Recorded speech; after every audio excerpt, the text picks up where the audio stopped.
Tourist Moose Mountain. I rise to speak on this Conservative opposition motion respecting the Trans Mountain Pipeline and the abdication of leadership from this Liberal government towards seeing the pipeline actually built. It has now been 2 weeks since the BC Environment Minister said that the BC government is prepared to block the flow of additional diluted bitumen, pending the outcome of a study on the environmental impacts of spillage.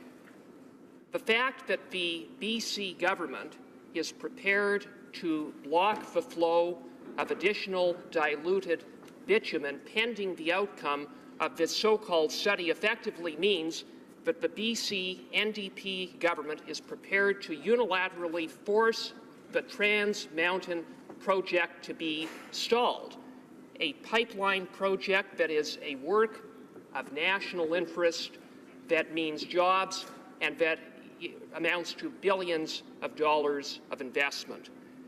Mr. Speaker, the plan of delay on the part of the BC NDP government is unlawful, it is unconstitutional, it puts a $7.9 billion pipeline project at risk, and with it, thousands of jobs.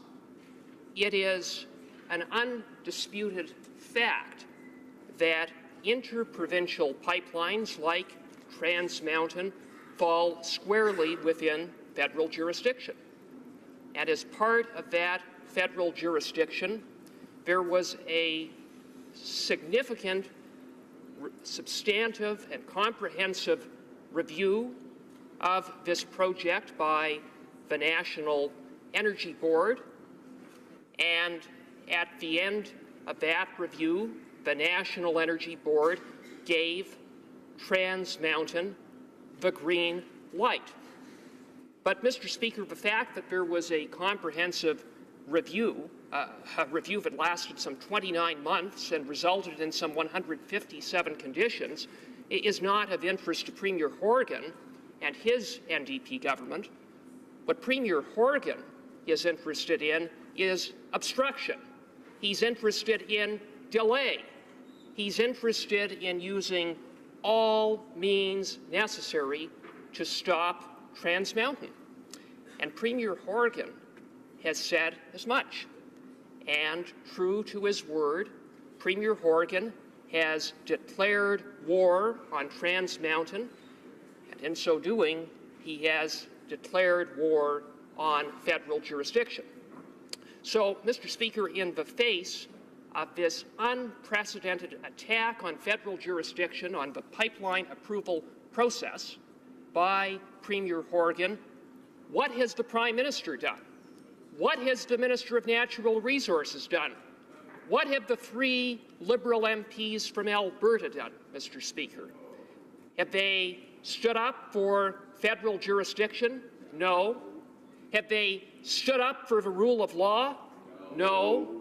Have they stood up for the billions of dollars of investment and the thousands of jobs that are at risk due to the reckless actions of a BC NDP government? Not a chance. Mr. Speaker, instead, the Prime Minister has been silent. The best, in fact, that the Prime Minister could say was that he was disinclined to get involved in disagreements between provinces. Disagreements between provinces? Mr. Speaker, what is the Prime Minister talking about?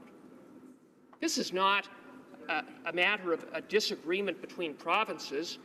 This is a matter of an interprovincial pipeline that is in the national interest, that went through all of the hurdles, got the green light from the National Energy Board after a comprehensive review, was approved by the federal cabinet, and is now being stalled by the unilateral actions of the BC NDP government, a government that has made clear that it is prepared to thwart the rule of law and put thousands of jobs at risk and billions of dollars at risk and effectively hold this country at ransom. That is the position of the NDP government in British Columbia, and that's what this Liberal government faces. And in response to that, all the Prime Minister can say is that he's disinclined to get involved in disagreements amongst provinces.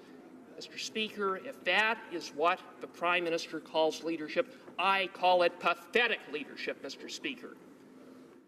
Then there's the Minister of Natural Resources, who said, I think it was on global television, that if the British Columbia government wants to review the issue of spillage, that they can go ahead so long as there is not unreasonable delay.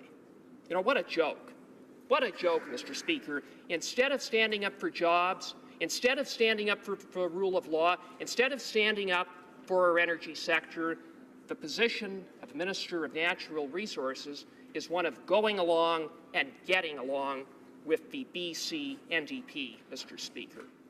And quite frankly, the lack of leadership that we have seen from the Prime Minister and from the Minister of Natural Resources on the Trans Mountain Pipeline is part of a 2.5-year pattern on the part of this government in terms of the lack of leadership that it has provided in terms of championing Canada's energy sector. This government so often likes to say that the economy and the environment go hand in hand. We hear that talking point again and again, but you know what, Mr. Speaker, those are just words, because when one looks at the record of this government, time and time again, instead of balancing the environment and the economy, the record of this government is to side with U.S.-financed, radical, anti-oil sands activists. That is precisely what this government did when they killed the Northern Gateway Pipeline by imposing an arbitrary tanker ban on the north coast of British Columbia, not based on science, not based upon what was in the best interests of the environment, but on the basis of raw politics. This is the same government that is responsible for killing Energy East by changing the rules of the game midway through the review process. And now this is a government that is sitting idly by as Premier Horgan threatens yet another pipeline project. Now, we've heard a lot of speeches, a lot of talk today from members opposite about how they believe that this project is in the national interest. It's nice to hear, but I say, Mr. Speaker, it's time that this government actually do something. It's time for this government to act. And there really is one simple thing that they could do to act, to say enough is enough of the delay, enough of the obstruction. That is to invoke Section 92 of the Constitution and call upon Parliament to declare that Trans Mountain is a work for the general advantage of Canada, thereby suspending municipal and provincial roadblocks. The time for talk is over, Mr. Speaker. The time for action is now. The clock is ticking. Questions and comments. The honourable member for Hastings, Lennox and Addington. Thank you, Mr. Speaker. I'd like to thank the honourable colleague for his speech. He talks about, banging heads together, of pitting one province against the other. These same wasteful tactics, bullying tactics that were used by the previous Harper government, divisive tactics. Maybe the member could tell me just how many pipelines to Tidewater that the Harper government built during the 10 years they were in government? Thank you. Honourable member for St. Albert, Edmonton. Thank you, Mr. Speaker. And the fact is that under the previous Harper government, 4 pipelines were built. And Mr. Speaker, the applications for Northern Gateway, for Energy East, for Kinder Morgan were brought forward under the Harper government, and it wasn't until this government intervened and interfered that those major pipeline projects to Tidewater were killed, Mr. Speaker. It's the record of this government that has stood in the way of getting pipelines to Tidewater by creating massive regulations, a lot of uncertainty. It's no wonder, Mr. Speaker, that the president of Suncor, the largest integrated oil company in Canada, has said that Suncor is not moving ahead with any more projects because of the policies of this government. Questions and comments? The honourable member for Vancouver East. Well, thank you very much, Mr. Speaker, and I thank the member for his comments. In hearing his comments, though, is he asserting that the British Columbia government does not have the right to assert its point of view, and that being that in the event of a spill, the question is not if there will be a spill, the question is when there is a spill and how big is the spill. Should we not ensure that there is a scientific process to clean up the mess? Because as it stands right now, there isn't any capacity to clean up a spill. Should the provincial government, Premier Horgan, not ensure that that process is in place? The other thing that I would assert is this: should the federal government, the Prime Minister, who promised British Columbians that there would be a new environmental assessment process for the Kinder Morgan project before any approval is given, should the federal government and the current Prime Minister ensure that that promise to British Columbians is honoured? Honourable member for St. Albert Edmonton. Well, thank you, Mr. Speaker. I thank the honourable member for Vancouver East for those questions. The fact is that it is an undisputed fact that it is squarely within federal jurisdiction for matters pertaining to the approval and construction and operation of interprovincial pipelines. And there was a comprehensive review, and as a matter of fact, that review included addressing and reviewing issues related to spillage. So the fact is that this is an issue that has been looked at. It was an issue that was considered by the National Energy Board. Clearly, what the intention of Premier Horgan is in this regard is not to really look at the issue of spillage. It's just a way for Premier Horgan to obstruct and delay, and that is what is unacceptable, Mr. Speaker. Questions and comments? The honourable member for Battle River Crowfoot.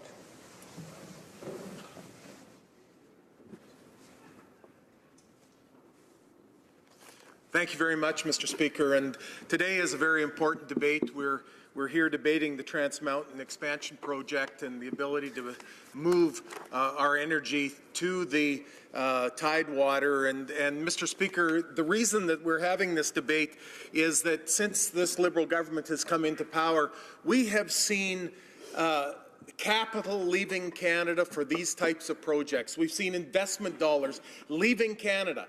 And I think it's best said by the Suncor's president, Steve Williams, when he said, absent some changes and some improvements in competition, you're going to see us not exercising the very big capital projects that we've just finished.